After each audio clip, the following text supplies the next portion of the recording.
Continuamos entonces con esta tercera parte del seminario Joseph Beuys, seminario que estamos dictando desde aquí, desde Fundación La Bomba de Miel, y en torno a los libros que tenemos acerca de Beuys y escritos por el propio artista dentro de nuestra colección de libros llamada Biblioteca Fabio Di Camosi, y que estamos revisando a partir de estos seminarios o a través de estos seminarios, de una manera que busca, abrir, ¿no?, al conocimiento de todo este material, a difundir estos materiales, a ponerlos a su disposición y a generar, un pensamiento crítico conjunto, ¿no?, que podamos entre todos ir armando con todas estas lecturas una visión nueva, una visión propia, una visión que nos sirva en particular y en general para nuestro grupo de trabajo en torno, por ejemplo, a este primer autor que estamos leyendo, este primer artista,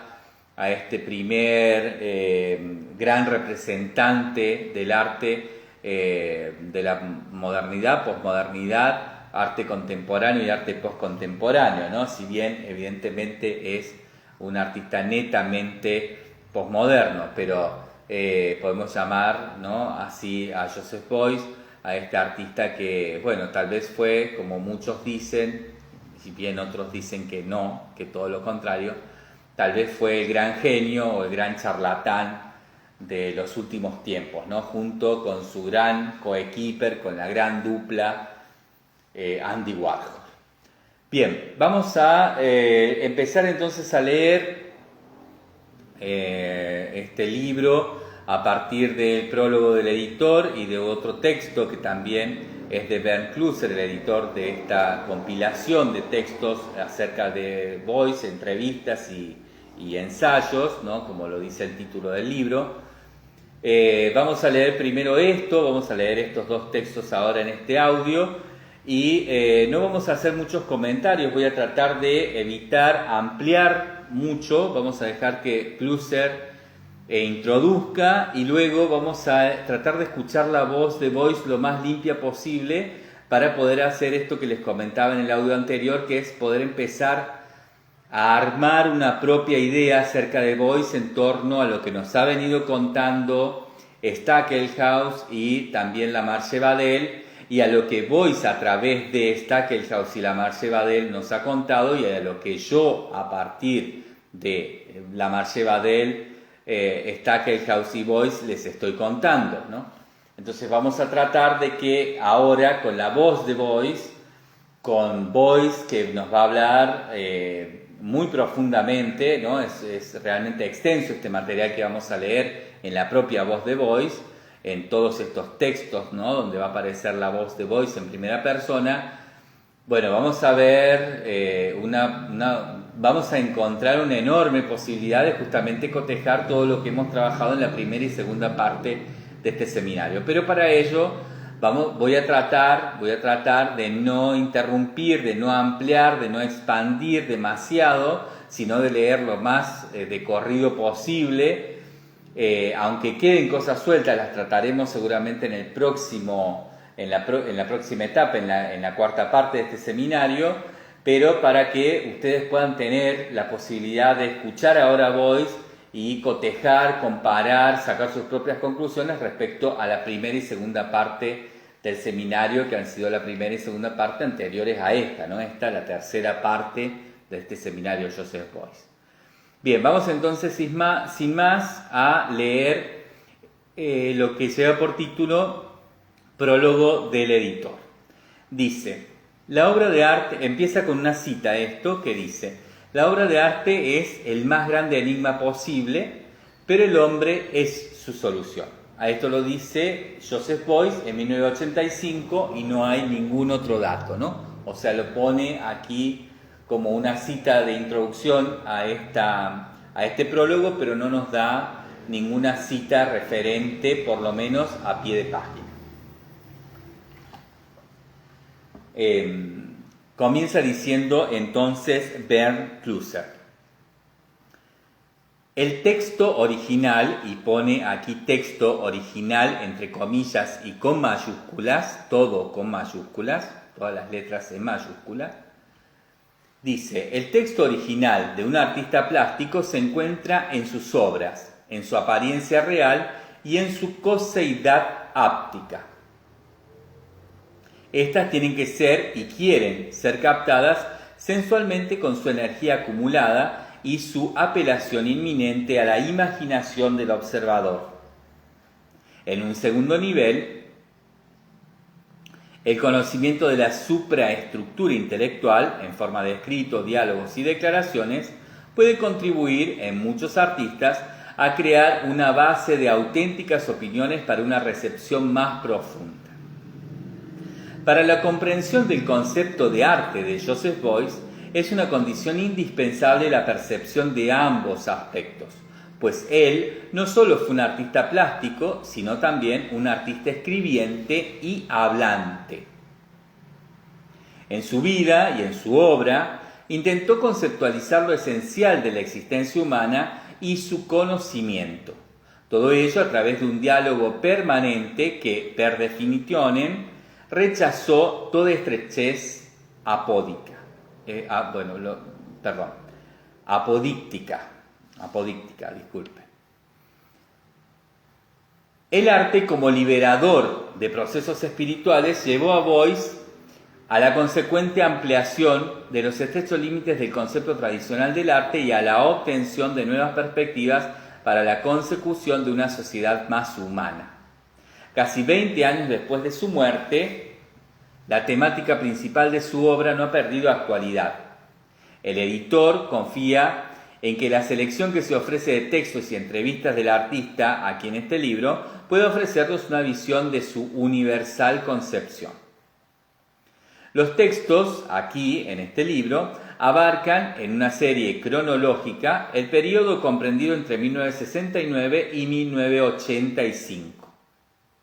Hasta hoy, hasta ese momento, ¿no? Estamos hablando del año 2007 que se publica este libro, hasta hoy solo ha aparecido una similar edición, ya agotada, con textos y entrevistas que fue concebida según criterios específicamente americanos.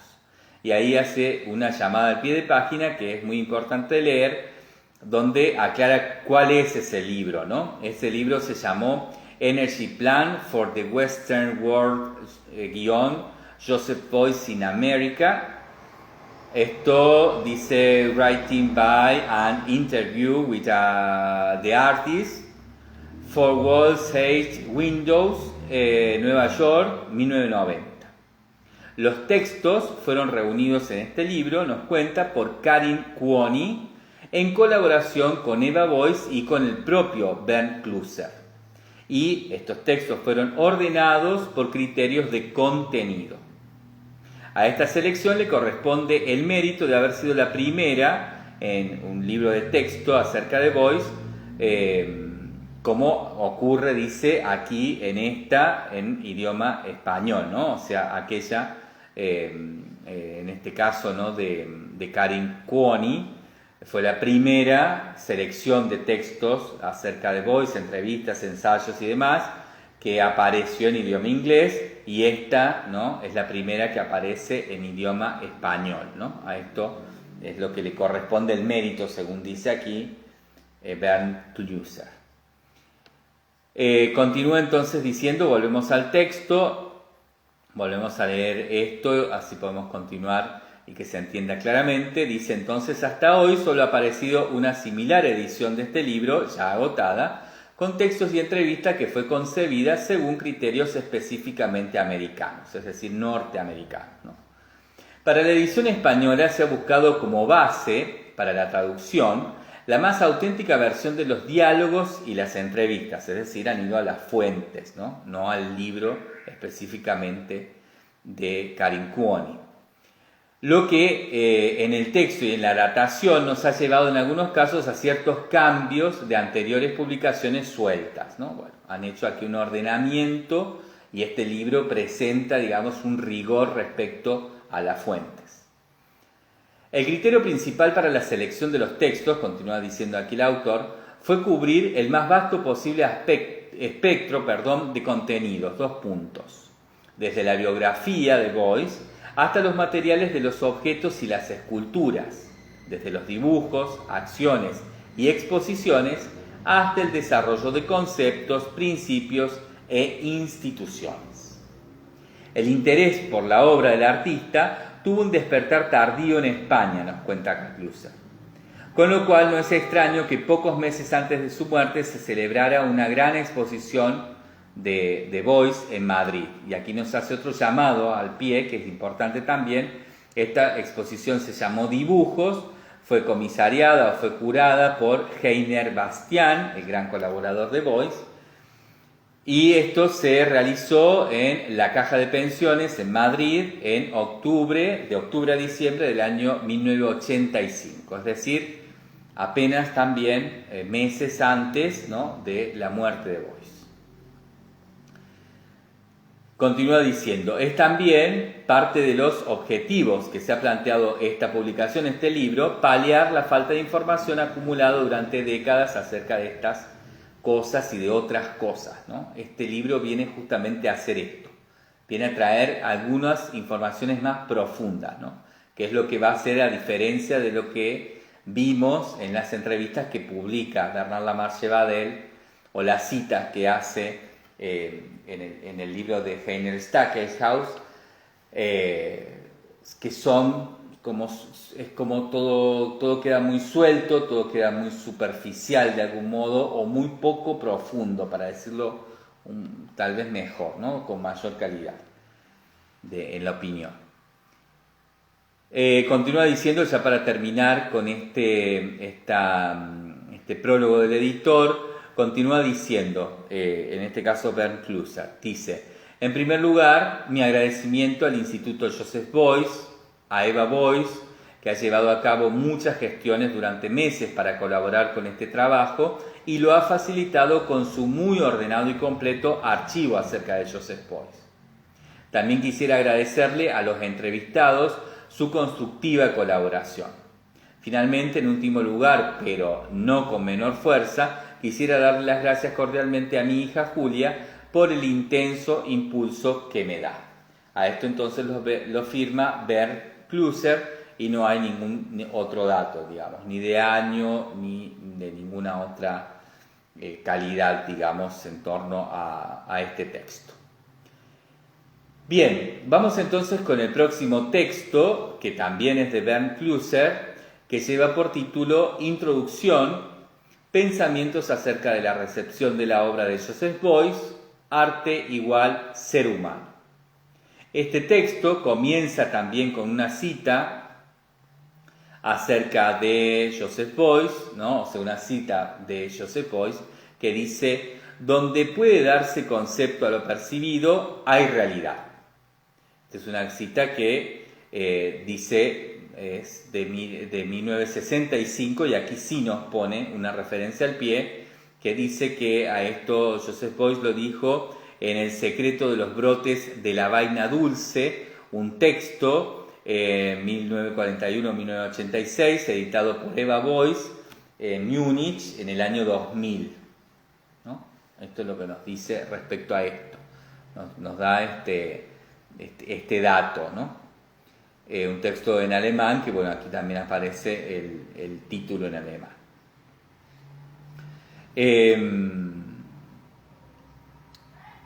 Vamos entonces a leer esta introducción, pensamientos acerca de la recepción de la obra de Joseph Beuys, arte igual ser humano.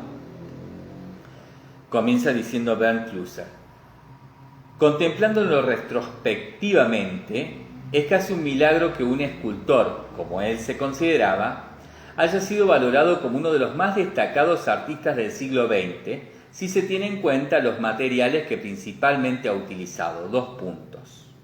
Sustancias orgánicas como la grasa, el fieltro, la cera, la miel y el vapor de agua.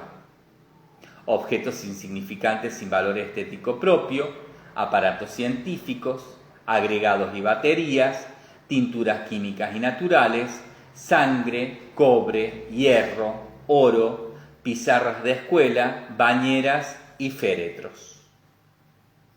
La comprensión inmediata no se ve facilitada por un conocimiento superficial de sus acciones carente de compromiso en las que, por ejemplo, permaneció en movimiento 24 horas subido a una caja sin tocar el suelo. Estuvo varios días encerrado en una jaula con un coyote, se mantuvo inmovilizado y envuelto en un rollo de fieltro durante varias horas, pasó 100 días de la documenta discutiendo 8 horas diarias con visitantes y tiñendo, por ejemplo, también de dorado a una liebre muerta a la que le explicaba obras de arte. Tampoco una mirada a sus temas hace esperar un gozo hedonista por lo artístico. 2 puntos. La herida, el sufrimiento, la muerte, los campos de concentración, procesos científicos naturales, animales y símbolos enigmáticos, mitos nórdicos, todos estos fueron los temas de Beuys. Ya estas exposiciones, dice, ¿no? Aquí continúa diciendo Bernd-Klüser, ya estas exposiciones dejan clara la radicalidad de su obra. Es evidente que para el observador normal es difícil un acceso no problemático a la obra de Beuys. Es evidente que debe traspasar un umbral para llegar a una tierra nueva tanto en los contenidos como en lo formal. El espectador se encuentra con temas existenciales en contextos complejos, que en parte, especialmente en la sociedad americana, son tabú. Así, muchos de los visitantes de la retrospectiva de Beuys en el Museo Guggenheim de Nueva York, la ayuda adicional de sus terapeutas fue indispensable, digamos. Este fenómeno expresa la irritante intensidad de lo expuesto. Beuys, esto voy a agregar, ¿no? Beuys cuando exponía realmente generaba eso. Y en América, bueno, esto es algo que muchos han contado, ya lo vamos a ir viendo, ¿no? Este fenómeno de que la gran mayoría de las personas que veían la obra, ¿no? Este montaje extensísimo que se realizó en el Museo Guggenheim de Nueva York, ¿no? Como retrospectiva de la obra de Beuys, no solamente que no comprendían, no entendían, sino que además se quedaban muy traumatizados e incluso muy atormentados, ¿no? Por esto de que, bueno, les hacía falta, dice, a algunos de ellos les hacía falta la ayuda adicional de sus terapeutas, dice aquí Bernd-Klüser. Continúa diciendo, la comprensión de las obras de Beuys exige un altísimo grado de concentración y de apertura para la necesaria comunicación de la obra, el principio de la interrelación del emisor y receptor. Los dibujos y las esculturas no permiten como una información unilateral, sino que promueven la colaboración del espectador, porque los materiales de Beuys no solo son introducidos como elementos formales, sino que al mismo tiempo, o de un modo primario, son portadores de ciertas propiedades tales como el frío, el calor, el aislamiento, el volumen, etc. Esto lleva a que tal vez es el aspecto menos habitual del conocimiento profundo de una obra de arte, ¿no? La activa percepción de lo invisible. O sea, esto que también veíamos, ¿no? Que nos contaba un poco Bernard Lamarche-Badel respecto a eso invisible en Beuys, ¿no? Que también lo desarrolló Heiner Stackelhaus en estos 2 libros en los que hicimos eje para la primera y segunda parte de este seminario. Voy a volver a leer este último párrafo, bueno, en realidad esta última parte, ¿no?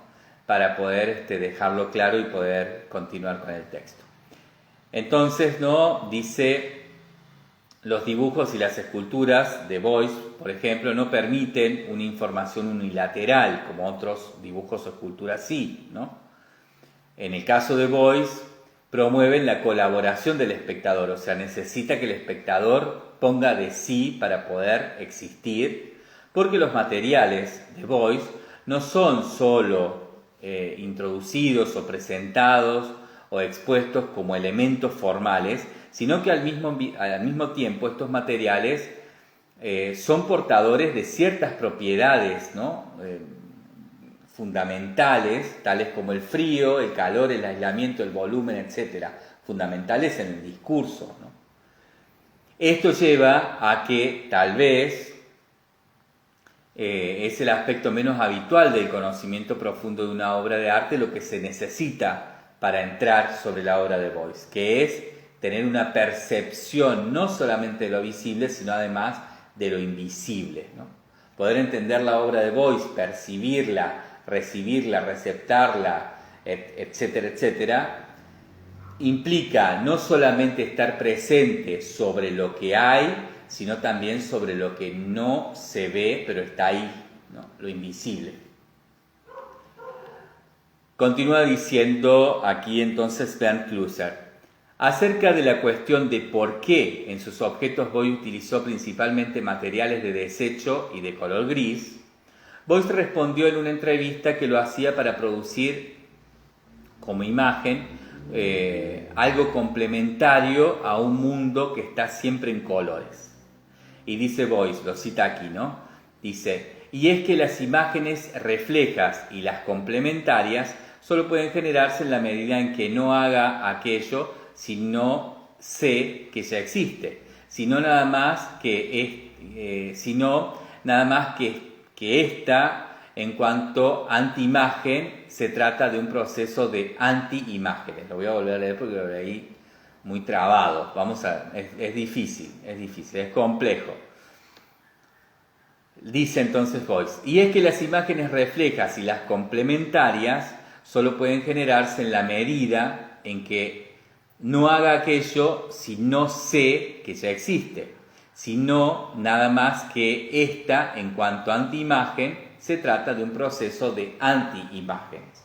A esto nos dice, ¿no?, que lo dijo en un libro, nos da un pie de página que se llama, que es de autoría de Joseph Beuys, que se llama Múltiples y obra gráfica, editado por George Shellman y Bernd Klüser, aquí nos indica una sexta edición en Múnich del año 1985.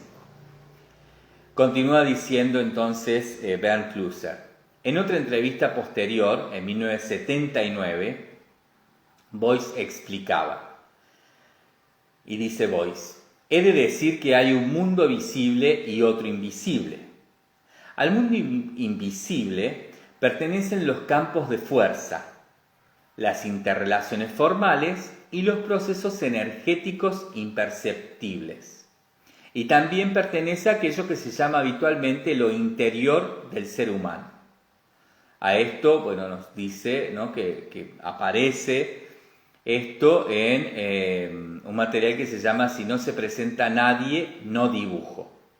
Bueno, es una publicación en Berlín, Rotterdam y demás, ¿no?, en una exposición, una especie de catálogo del año 79 y del año 80.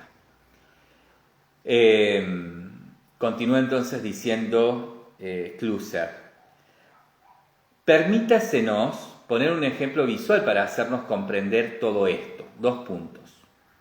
Cuando a un objeto se le añaden los signos polares más y menos, o cruz y guión, se induce al espectador a la asociación experimental a pensar que hay una tensión eléctrica entre ambos puntos, ¿no?, entre ambos polos. El polo positivo, el polo negativo, por ejemplo, ¿no? Esta tensión imaginaria puede ser acumulada en el objeto o transferida si, por ejemplo, entre ambos polos se sitúa un hilo de cobre. El cobre se toma habitualmente por un material transmisor de esa tensión y puede a su vez ser transmitido y así sucesivamente. Este mismo principio es válido para materiales aislantes o acumuladores de calor como son la grasa y el fieltro. La posibilidad de transformación así ganada permite la ampliación de las cualidades visuales de una escultura en una dimensión inmaterial. Los elementos procesuales y dinámicos se convierten en parte integrante de una obra, la cual está ligada habitualmente a sus límites estáticos y pueden ser invocados en este caso por el espectador cuando se quiera introducir el contenido sensorialmente significativo de un material en la recepción de la obra. Voy a volver a leer esto. La posibilidad de transformación así ganada permite la ampliación de las cualidades visuales de una escultura en una dimensión inmaterial. Los elementos procesuales y dinámicos se convierten en parte integrante de una obra, la cual está ligada habitualmente a sus límites estáticos y puede ser invocados por el espectador cuando se quiere introducir el contenido sensorialmente significativo de un material en la recepción de la obra. El concepto de escultura, lo pone aquí en cursiva, no está limitado a las artes plásticas, sino que abarca todos los procesos de configuración en los que interviene el ser humano. Conforme a ello, el pensar y el hablar son ya procesos plásticos que, llevados a una forma, pueden convertirse en una escultura invisible. El artista, Joseph Beuys, los ve como un material específico al que se puede dar forma, como al barro o a la cera. Los criterios para la consecución de procesos de configuración y de formación han sido constatados por Beuys en su teoría de la escultura. Como él ve la vida y el arte, ¿no?, lo ve como una unidad, los modelos básicos de análisis del ser humano, también las relaciones sociales, y del concepto escultura, visible e invisible, discurren de un modo paralelo.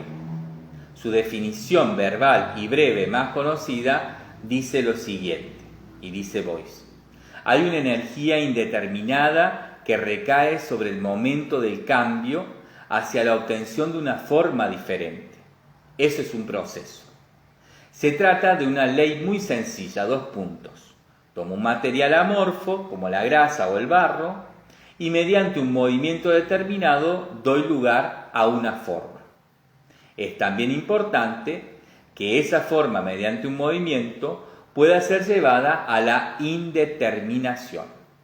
A esto lo dijo Beuys junto con Janis Kunelis, Enzo Cucci, Anselm Kiefer y otros, digamos, en una exposición, en una exposición, discusión, digamos, una especie de ámbito de discusión teórica, ¿no?, entre todos estos personajes del arte, todos estos artistas y algunos otros que aquí no están citados, pero que también estuvieron presentes, fueron parte de esta mesa de discusión que se dio en Zúrich en el año 1986.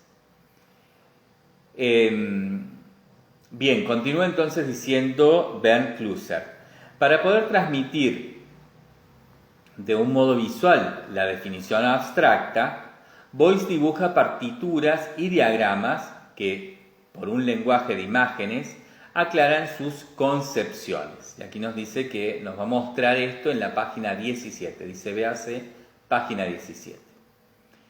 En el centro, ¿no?, aquí nos va a explicar esto, yo se las voy a dejar a continuación, vamos a cortar incluso el audio para que ustedes puedan ver la página y así pueden entender claramente esto, porque es muy importante.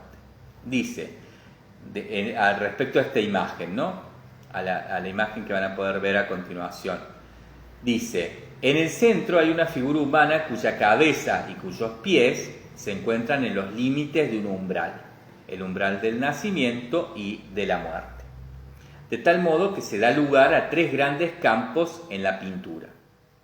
En el pequeño segmento de la izquierda se encuentran los conceptos prenatales que se refieren al punto de partida, a la energía impremeditada, es difícil eso, ¿no?, impremeditada, y a términos similares tales como 2 puntos, caos, voluntad, fuerza calórica, potencial, indeterminación, nacimiento, y a esto se refiere con embrionario.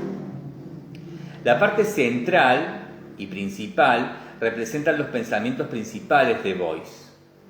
El proceso y el hallazgo de la forma, ¿no?, se refiere a eso. El nivel de la transformación creativa que conduce a la forma.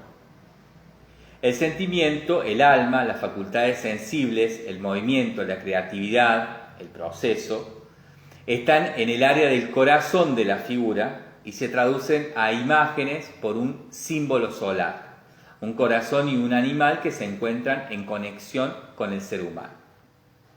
En el núcleo de los conceptos irracionales, los cuales son ampliados por la inspiración y la imaginación. Un aspecto que para Boyce es una parte irrenunciable del pensamiento correcto, lo pone aquí en cursiva, pensamiento correcto, para adquirir la cualidad humana del hallazgo de la forma, ¿no? Recordemos que la cualidad humana del hallazgo de la forma es ni más ni menos que el eje central respecto a esta idea de la plástica social, ¿no? A la derecha del campo central es tematizada la zona de la cabeza del aspecto formal. Zona de la cabeza lo pone con cursiva. Son sinónimos los conceptos, pensamientos, fuerzas del entendimiento, orden y cristalización. Se alude a que cada proceso de pensamiento,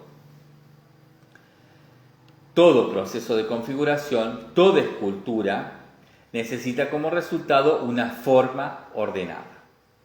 El sentimiento y la sensibilidad, solamente, digamos, si se trata solamente de eso, solo darían lugar a un resultado difuso y sentimental sin ayuda de la configuración provista por el espíritu.